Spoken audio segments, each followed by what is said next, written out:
Hello everyone, welcome to APJ Abdul Kalam education centre.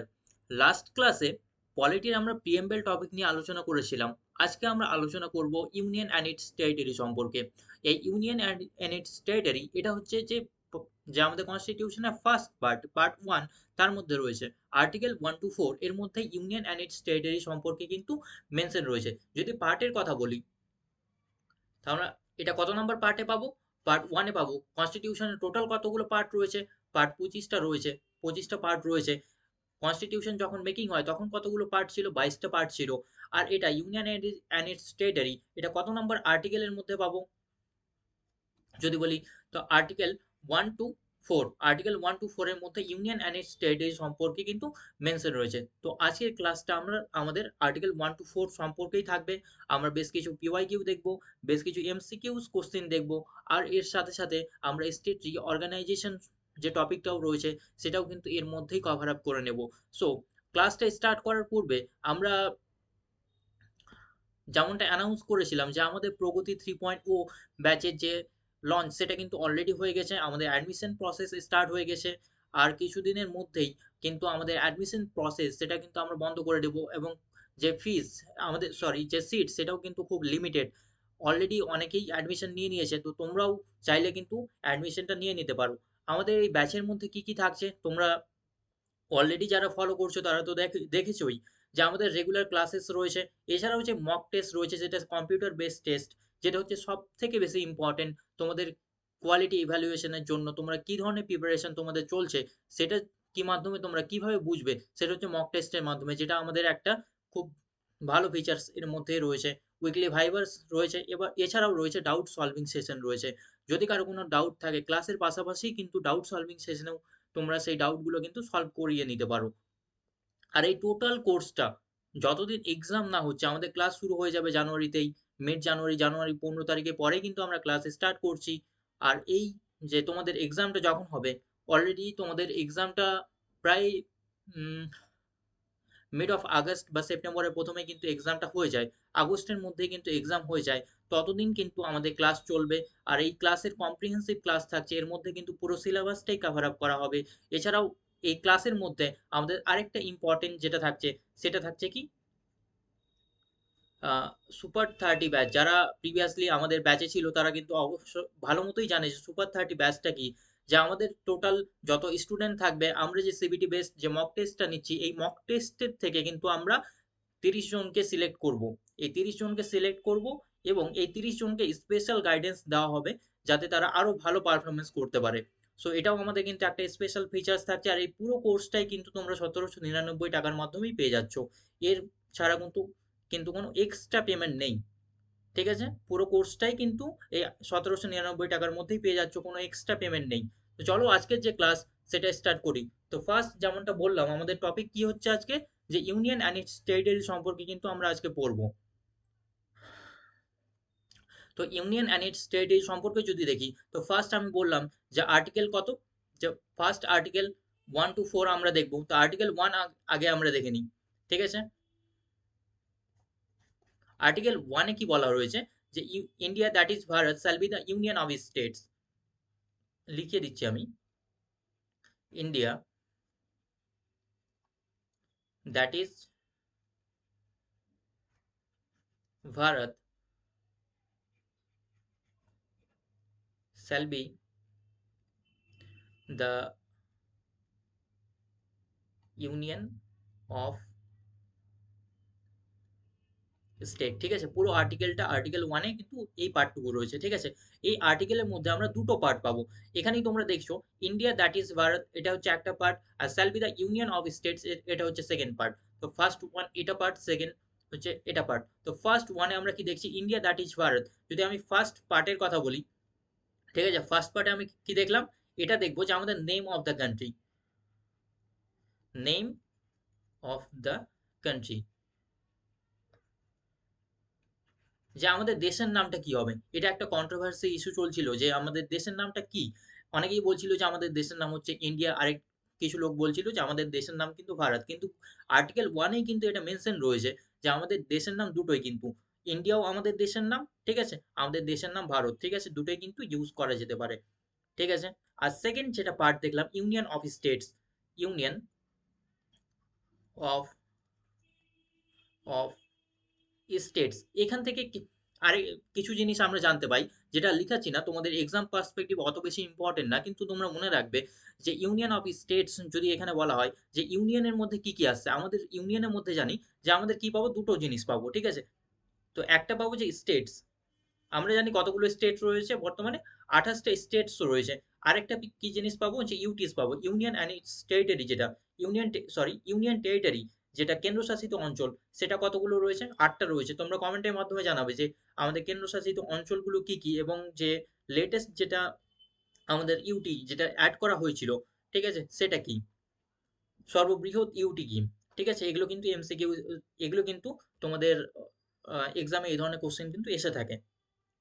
আর এই ধরনের কোশ্চেনগুলো কিন্তু আমরা অলরেডি, যখন আমি তোমাদের ইন্ডিয়ান ইটস নেবারহুড, আমাদের ইন্ডিয়ান সম্পর্কে যে আমাদের ইন্ট্রোডাকশন ভিডিও ছিল, সেখানে কিন্তু আমি অলরেডি ডিসকাস করেছি, ঠিক আছে।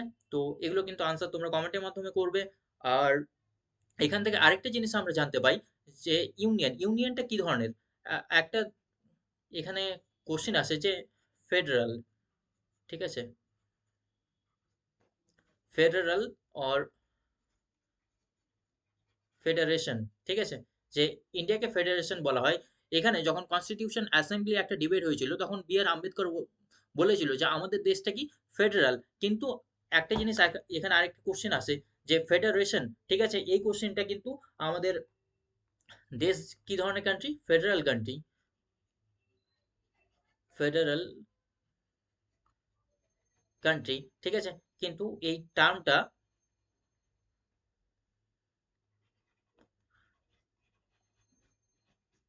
nowhere mentioned in the constitution,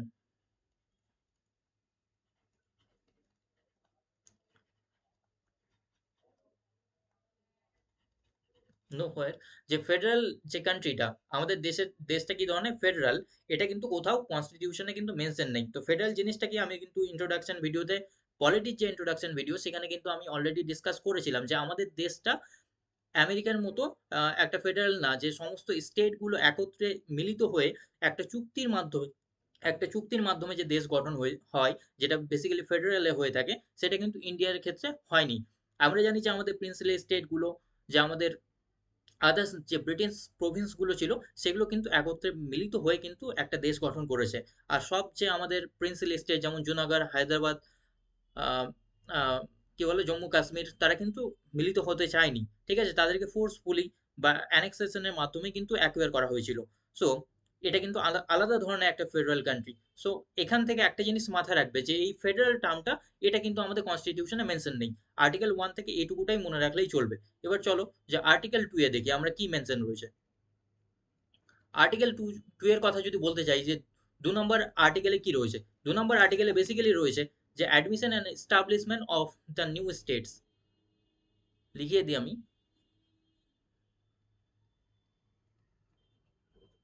admission and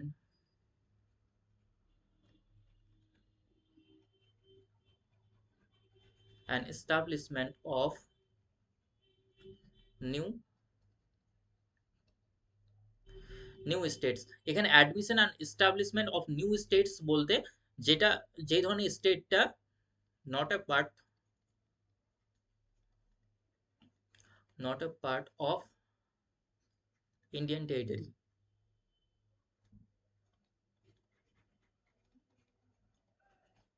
ভারতের টেরিটরি, যে সমস্ত অঞ্চলগুলো ভারতের টেরিটরির পার্ট না, যে সমস্ত স্টেট বা দেশ ভারতীয় যে টেরিটরি, ঠিক আছে, আমাদের যে 28টা স্টেট রয়েছে, 8টা ইউনিয়ন টেরিটরি রয়েছে, এ বাদে যদি অন্য কোনো স্টেটকে ভারতের অন্তর্ভুক্ত করতে হয়, ঠিক আছে, তাহলে সেটা কার মাধ্যমে মাধ্যমে হবে, আর্টিকেল 2 এর মাধ্যমে হবে, ঠিক আছে।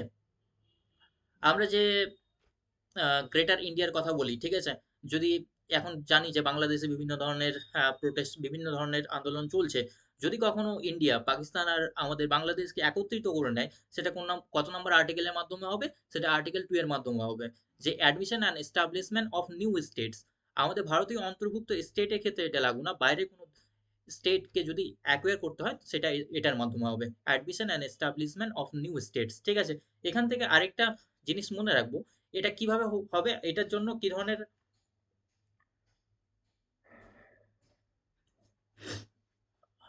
আর এটার জন্য নো কনস্টিটিউশনাল অ্যামেন্ডমেন্ট রিকোয়ার্ড। ঠিক আছে, কোনো ধরনের কনস্টিটিউশনাল অ্যামেন্ডমেন্ট রিকোয়ার কিন্তু এক্ষেত্রে না। কিন্তু আরেকটা এর সাথে মিলিত জুলিত একটা আর্টিকেল রয়েছে, সেটা হচ্ছে আর্টিকেল 3। ঠিক আছে, আর্টিকেল 3। তো আর্টিকেল 3টা কি ধরনের? তো এখানে আর্টিকেল 3তে মেনশন রয়েছে যে formation of new states, formation of new states, যে কোনো নতুন ধরনের স্টেট তৈরি করা যেতে পারে, and alteration alteration of name. তিনটি জিনিস মাথায় রাখবেন: name, area and boundary. Name, area and boundary of any states.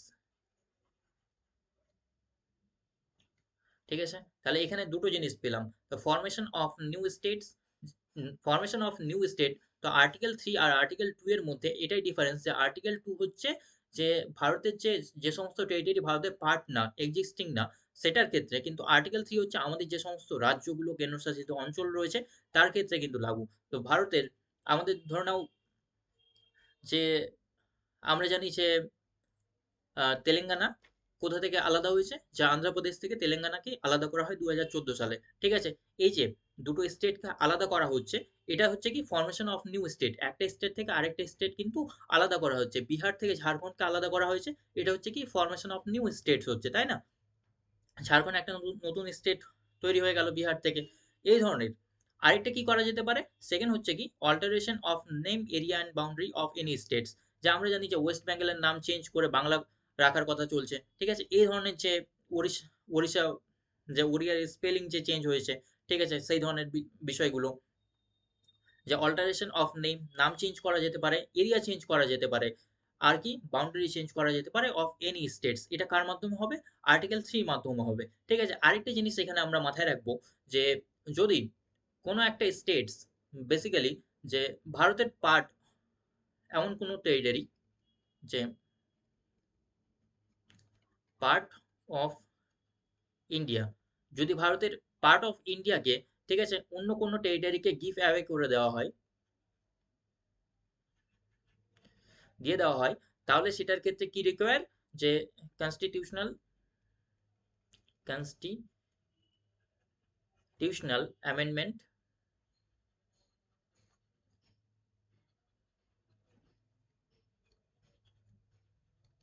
Amendment require. ঠিক আছে, যদি ভারতের কোনো টেরিটরি কোনো বিদেশি কোনো দেশকে দিয়ে দেওয়া হয়, অন্য কোনো দেশকে দিয়ে দেওয়া হয়, সেটার ক্ষেত্রে কি প্রয়োজন? কনস্টিটিউশনাল অ্যামেন্ডমেন্ট কিন্তু প্রয়োজন। এটা কত নম্বর আর্টিকেলের মাধ্যমে? আর্টিকেল কনস্টিটিউশনাল অ্যামেন্ডমেন্ট আর্টিকেল 368 এর মাধ্যমে কিন্তু এটা রিকোয়ার। বুঝতে পারলে? আর এখান থেকে আরেকটা জিনিস ইম্পর্টেন্ট, সেটা হচ্ছে বেরুবারি ইউনিয়ন কেস। বেরুবারি বেরুবারি ইউনিয়ন কেস, যেটা 1960-তে হয়েছিল।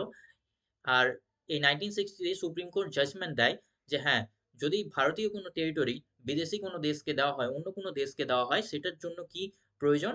যে কনস্টিটিউশনাল অ্যামেন্ডমেন্ট কিন্তু রিকোয়ার। এটা কোন জাজমেন্টের মাধ্যমে? বেরুবারি ইউনিয়ন কেস। ঠিক আছে, 1960 এর মাধ্যমে কিন্তু এটা, এই জাজমেন্টটা দেওয়া হয় এবং এটা অ্যামেন্ডমেন্ট করা হয়। এখান থেকে আরেকটা জিনিস আমরা মাথায় রাখবো, যে যেটা 100th কনস্টিটিউশনাল, যেটা অ্যামেন্ডমেন্ট অ্যাক্ট 2015, এটা কার কার মত কি জন্য হয়? যে কিছু এনক্লেভ ছিল, এনক্লেভ এক্সচেঞ্জের জন্য, এনক্লেভ এক্সচেঞ্জের জন্য বিটুইন কার কার মধ্যে? India and Bangladesh. ঠিক আছে, এটা মাথায় রাখবো, এখান থেকে এই জিনিসটা ইম্পর্টেন্ট। আর তারপর আরেকটা আর্টিকেল রয়েছে, আর্টিকেল 4। ঠিক আছে, আর্টিকেল 4। তো আর্টিকেল 4টা কি ধরনের? আর হ্যাঁ, আর্টিকেল 4 তোমাদের বলার আগে এখানে আমি আরেকটা জিনিস বলে দিই, যে আমরা আর্টিকেল 3 থেকে দেখলাম যে এখানে আর্টিকেল 3 তে কি দেখলাম যে all formation of the new states and alteration of name area and boundary of any states. তো এটাতে যে কোন স্টেট, এটার প্রসিজারটা কি বেসিক্যালি, তো প্রসিজারটা একটু দেখিয়ে দিই, বলে দিই তোমাদেরকে। বেসিক্যালি প্রসিজারটা কি হবে, যদি কোনো স্টেটের নেম এরিয়ার বাউন্ডারি যদি চেঞ্জ করা হয় বা কোনো একটা যে স্টেট রয়েছে সেটাকে যদি আলাদা করা হয়, এক্ষেত্রে প্রসিজারটা কি বেসিক্যালি, এটা ইন্ট্রোডাকশন কি হবে, যে পার্লামেন্ট ইন্ট্রোডাকশন করবে, ঠিক আছে। পার্লামেন্ট ইন্ট্রোডাকশনের পূর্বে পারমিশন কার কাছ থেকে নেবে, প্রেসিডেন্ট, ঠিক আছে। এবার প্রেসিডেন্ট কোথায় পাঠাবে, এটা স্টেটের কাছে পাঠাবে ফর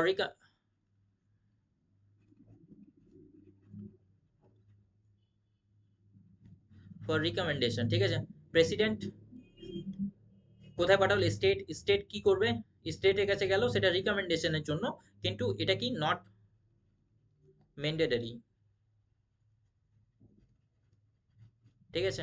যদি স্টেট রিকমেন্ডেশন দেয়, হ্যাঁ বলুক, নো বলুক, যদি নো বলে এটার কোনো মিনিং নেই, যদি ইয়েস বলে তো ইয়েস তো অলরেডি, ঠিক আছে। জাস্ট স্টেটকে জানানো হয় বেসিক্যালি, ঠিক আছে। স্টেট কোনো রিকমেন্ড, একটা টাইম ফ্রেম 14 দিন বা 1 মাসে দিয়ে দেওয়া হয়, এর মাধ্যমে মধ্যে যদি স্টেট কোনো পারমিশন দেয় যে হ্যাঁ আমাদের নেম এরিয়া বাউন্ডারি চেঞ্জ করা হোক, হয়ে যাবে। যদি পারমিশন নাও দেয় তবুও কিন্তু হয়ে যাবে। তারপরে সেটা কোথায় যাবে, সেটা আবার পার্লামেন্টের কাছে যাবে, ঠিক আছে। পার্লামেন্টের কাছে যাবে এবং পার্লামেন্ট যদি সেটাকে সিম্পল মেজরিটির মাধ্যমে, অবভিয়াসলি বোথ দ্য হাউস, ঠিক আছে, যা আপার হাউস এবং লোয়ার হাউস দুটোর মাধ্যমেই কিন্তু, যদি সিম্পল মেজরিটির মাধ্যমে পাস করিয়ে দেয়, তাহলে কিন্তু নেম এরিয়া এন্ড বাউন্ডারি বা অল্টারেশন অফ দ্য স্টেট বা ফরমেশন অফ নিউ স্টেটস কিন্তু হয়ে যাবে। এটা হচ্ছে এটার প্রসিজার, ঠিক আছে। তো এখান থেকে মাথায় রাখবো যে এটার প্রসিজারটা কি, বেসিক্যালি সিম্পল মেজরিটির মাধ্যমে এটা কিন্তু হয়ে থাকে, ঠিক আছে। এখান থেকে এইটুকুটাই মনে রাখবো। এবার আর্টিকেল 4 দেখবো আমরা, ঠিক আছে।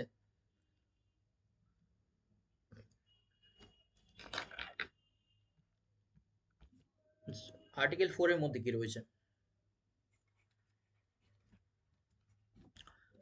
আর্টিকেল 4 এর মধ্যে বেসিক্যালি রয়েছে যে any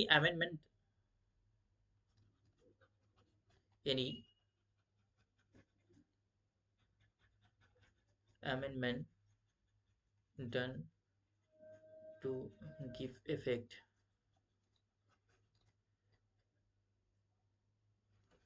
of schedule 1 and 4 does not require a constitutional amendment। Basically অনেক বড় ইংলিশ লিখে দিলাম, অনেকেরই মাথার উপর দিয়ে গেল। তোমরা সিম্পল আর্টিকেল 4 এর মধ্যে কি রয়েছে সেটা মাথায় রাখো। আমি বাংলায় তোমাদেরকে সিম্পলিস্টিক ওয়েতে বলে দিচ্ছি যে আমরা আর্টিকেল 2 এন্ড 3 দেখলাম, ঠিক আছে। যদি আর্টিকেল 2 এন্ড 3 দেখলাম, ঠিক আছে। সেখানে এছাড়াও যে আরেকটা জিনিস কি রয়েছে, যে শিডিউল 1 এন্ড 4, এটা আমরা পেলাম। তো আমি শিডিউলটা লিখিয়ে দিই তোমাদেরকে, যে শিডিউল আমরা বর্তমানে কতগুলো শিডিউল রয়েছে জানি, যে 12টা শিডিউল রয়েছে। প্রিভিয়াসলি যখন কনস্টিটিউশন মেক হয়, তৈরি করা হয়, তখন কতগুলো শিডিউল ছিল, 8টা শিডিউল ছিল, ঠিক আছে। তো শিডিউল 1 এর মধ্যে কি রয়েছে, শিডিউল 1 এ বেসিক্যালি রয়েছে স্টেট এবং ইউটি, ঠিক আছে, ইউনিয়ন অ্যান্ড টেরিটরি সম্পর্কে। আর একটা জিনিস পেলাম এখানে শিডিউল 4, ঠিক আছে। এখানে শিডিউল 4 এ কি রয়েছে, allocation of seats to Rajya Sabha, ঠিক আছে, আরএস রাজ্যসভা। তো ফার্স্টলি, যে যদি স্টেট অ্যান্ড ইউটি শিডিউল 1 এ যদি চেঞ্জ করতে হয়, বা allocation of seats to Rajya Sabha, আমরা জানি যে আমাদের প্রত্যেক স্টেট থেকেই কিন্তু একটা, প্রত্যেক স্টেটেরই একটা নির্দিষ্ট কোটা আছে। আমাদের ওয়েস্ট বেঙ্গল থেকে কতজন এমপি রাজ্যসভাতে যান, কতজন, 16 জন, ঠিক আছে। আর লোকসভাতে কতজন যান, 42 জন, ঠিক আছে। এগুলো কিন্তু আমরা মাথায় রাখবো, এগুলো কিন্তু এক্সামে জিজ্ঞাসা করা হয়ে থাকে। তো allocation of the seats to Rajya Sabha, যে রাজ্যসভা দেখো প্রত্যেক স্টেট থেকে কিভাবে কতগুলো সিট দেওয়া হবে, এবং এই সিটটা বেসিক্যালি কোন বেসিসে দেওয়া হয়, পপুলেশন বেসিসে, ঠিক আছে।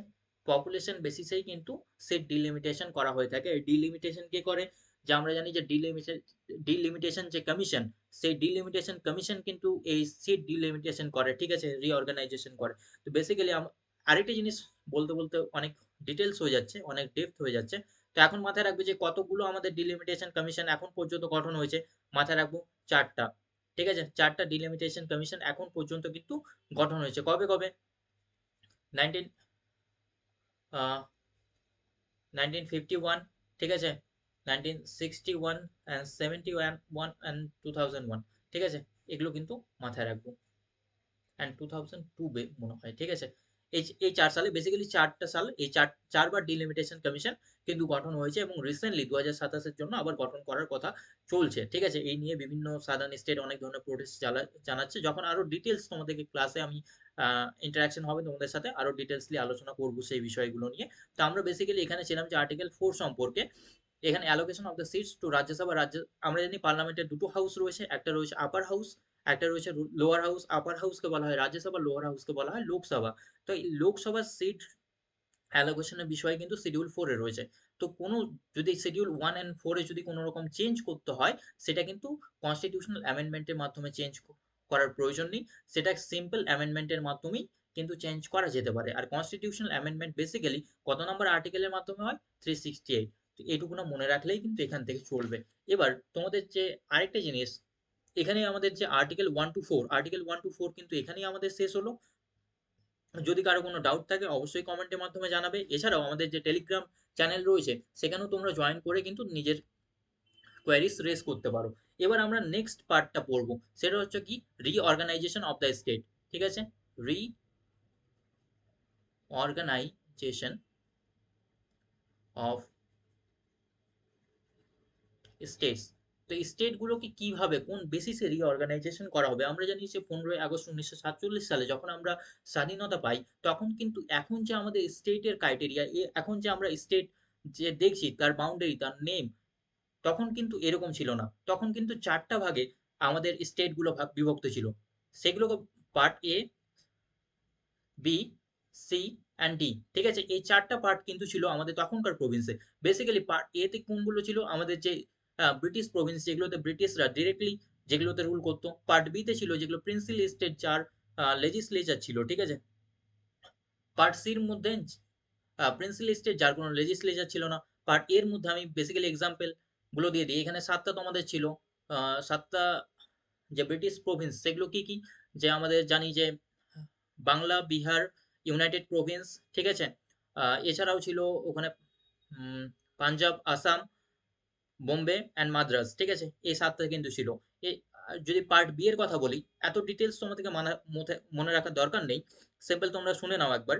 পার্ট বি এর মধ্যে যদি বলি যে প্রিন্সিপাল স্টেট উইথ লেজিসলেচার, যেমন এক্সাম্পল যদি বলি যে এখানে হায়দ্রাবাদ, জুনাগড়, ঠিক আছে। পার্ট সি এর মধ্যে কি?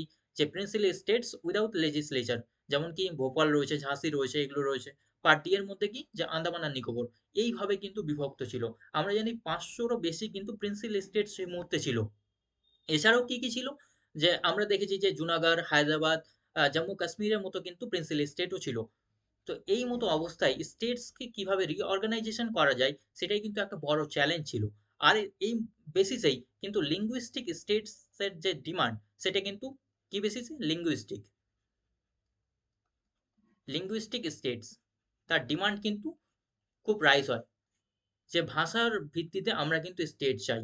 এই যে আন্দোলন খুব প্রবল জন্ম ধারণ করে, খুব প্রবল আন্দোলন কিন্তু বেসিক্যালি সাদার্ন স্টেটসে আমরা দেখতে পাই।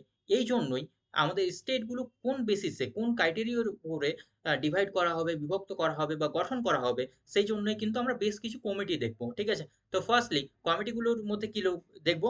যে linguistic Province committee, linguistic Province committee,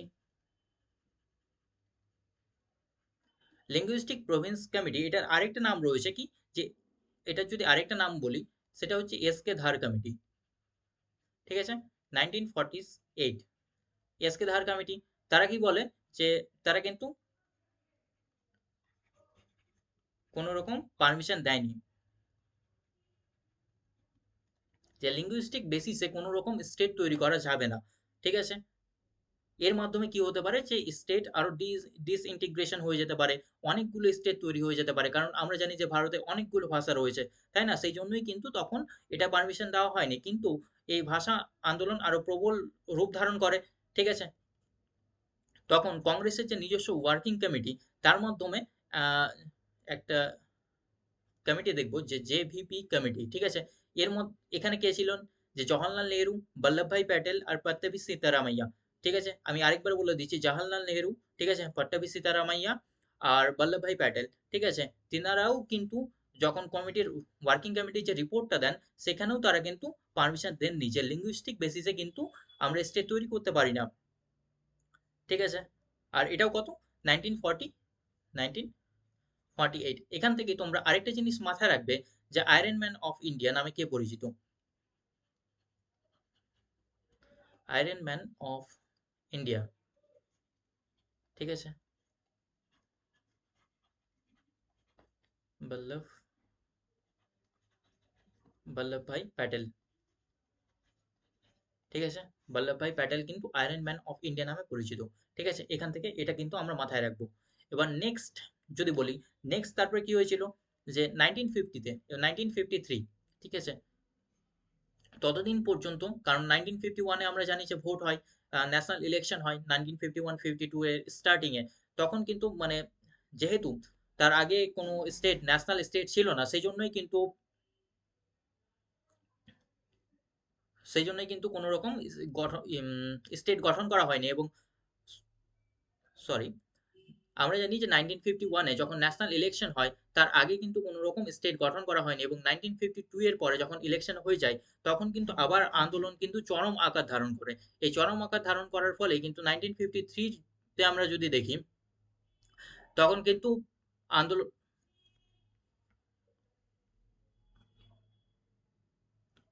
উম,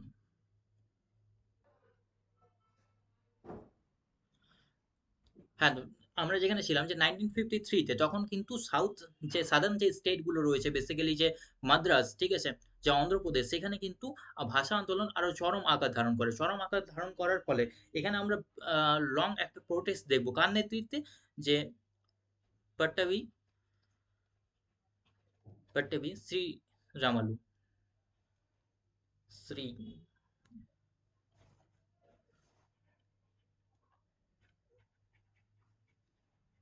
ঠিক আছে, এনার নেতৃত্বে একটা কিন্তু লং আমরা ভাষা আন্দোলন দেখবো, লং প্রোটেস্ট দেখবো, ঠিক আছে। আর তিনি কি কি করেছিলেন, একটা ফাস্টিং, 56 দিনের একটা লং ফাস্টিং এর ফলে এনার কি হয়ে যায়, ডেথ হয়ে যায়, ঠিক আছে, ইনি মারা যান। তার ফলে যে আন্দোলনটা আরো চরম আকার ধারণ করে, ঠিক আছে। বিভিন্ন জায়গায় প্রোটেস্ট হয়, আহ, বিদ্রোহ হয়, যে ভাঙচুর হয়, যেগুলো আমরা দেখে এসেছি সাধারণত, এই ধরনের জিনিস কিন্তু সাদার্ন স্টেটে শুরু হয়ে যায়, ঠিক আছে। আর এর উপর বেস করেই কিন্তু কি হয়, যে আমরা একটা ফার্স্ট লিঙ্গুইস্টিক স্টেট পাই, ফার্স্ট লিঙ্গুইস্টিক স্টেট। তো এটা কিন্তু এক্সাম পার্সপেক্টিভে ইম্পর্টেন্ট, যে ফার্স্ট যে লিঙ্গুইস্টিক স্টেট, সেটা কি, সেটা হবে অন্ধ্রপ্রদেশ, ঠিক আছে। কোন ভাষার উপর ভিত্তি করে এই স্টেটটা, তেলেগু, ঠিক আছে, তেলেগু ল্যাঙ্গুয়েজের উপর ডিপেন্ড করেই কিন্তু এই স্টেটটা ক্রিয়েট করা হয়। একটা স্টেট যখন ভাষার ভিত্তিতে ক্রিয়েট হয়ে যায়, তারপরে আমরা দেখি যে ভাষা যে আরো বিভিন্ন ল্যাঙ্গুয়েজ গুলো ছিল, তারপরে তেলেগু ল্যাঙ্গুয়েজের পরে দেখবো যে তামিল, ঠিক আছে, মারাঠি, গুজরাটি, এই ধরনের ল্যাঙ্গুয়েজের উপর ডিপেন্ড করেও কিন্তু তারা নিজস্ব স্টেটহুড ডিমান্ড করে, যে আমাদের ভাষার ভিত্তিতে আমরাও কিন্তু স্টেট চাই। এর ফলে, ঠিক আছে, মাস প্রোটেস্টের ফলে, ন্যাশনাল যখন মাস প্রোটেস্ট হয় সমস্ত অঞ্চলেই, তখন আমরা দেখব কি, যে স্টেট রিঅর্গানাইজেশন কমিশন কিন্তু গঠন করা হয়, state reorganisation commission,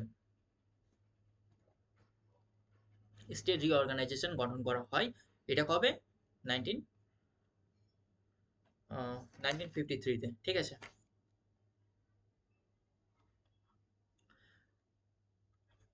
state reorganisation commission গঠন করা হয়। এবং এই স্টেট রিঅর্গানাইজেশন কমিশনের আরেক নাম কি, যদি আরেক নাম বলি, দ্য ফজল আলী কমিশন, ঠিক আছে,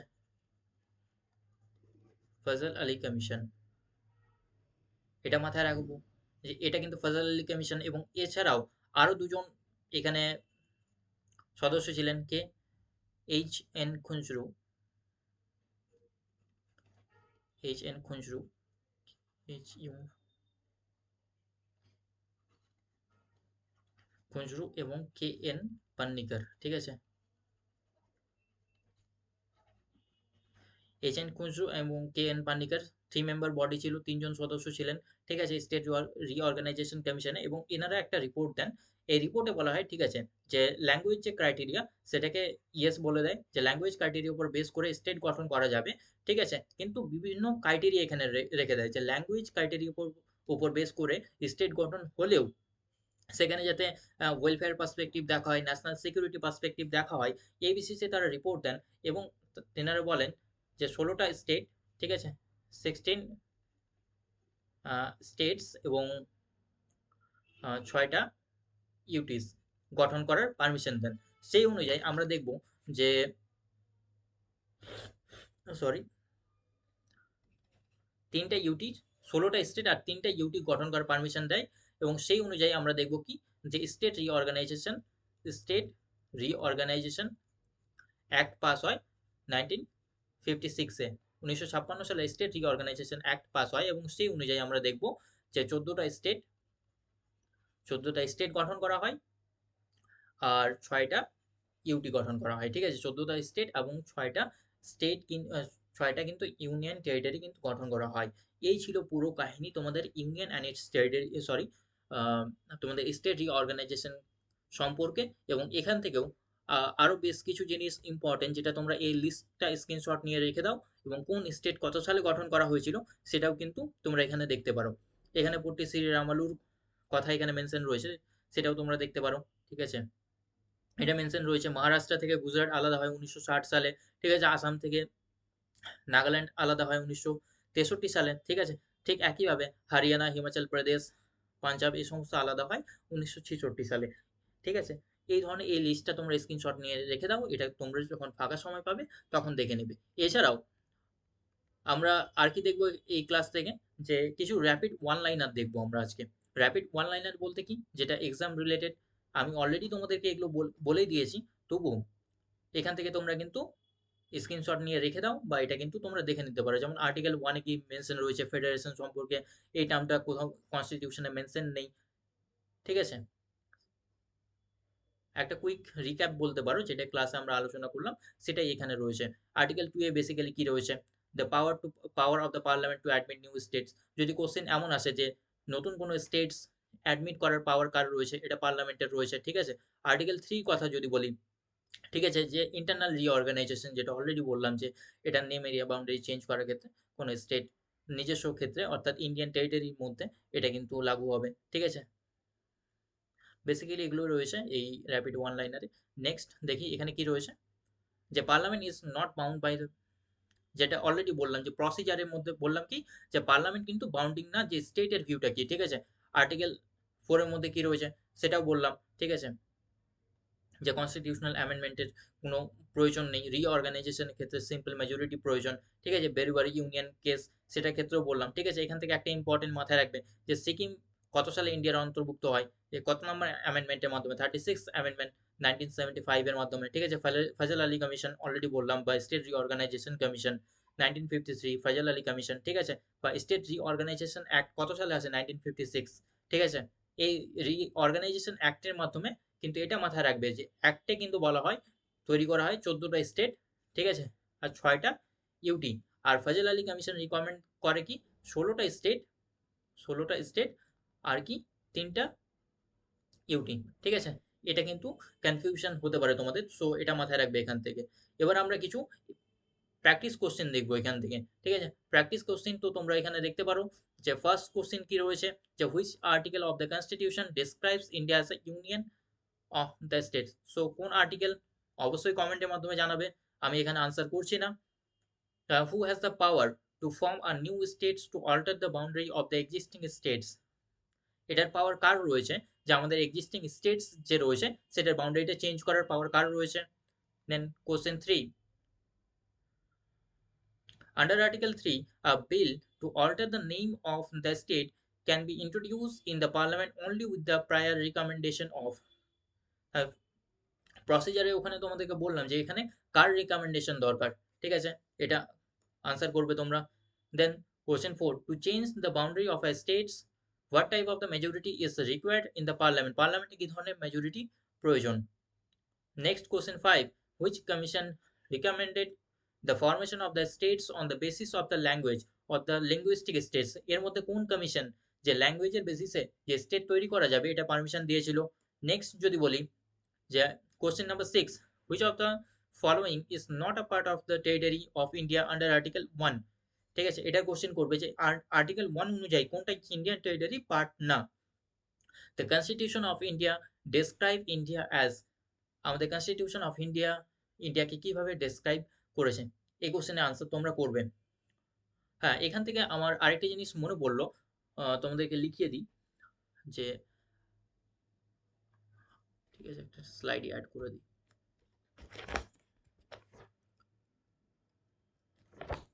হ্যাঁ,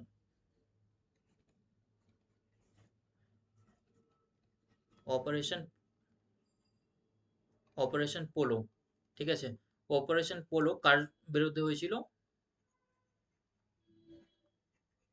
হায়দ্রাবাদকে ইনক্লুড করার জন্য ইন্ডিয়ান টেরিটরিতে, ঠিক আছে, অপারেশন পোলো কিন্তু হয়েছিল, ঠিক আছে, এটা কিন্তু ইম্পর্টেন্ট, এটা মাথায় রাখবে।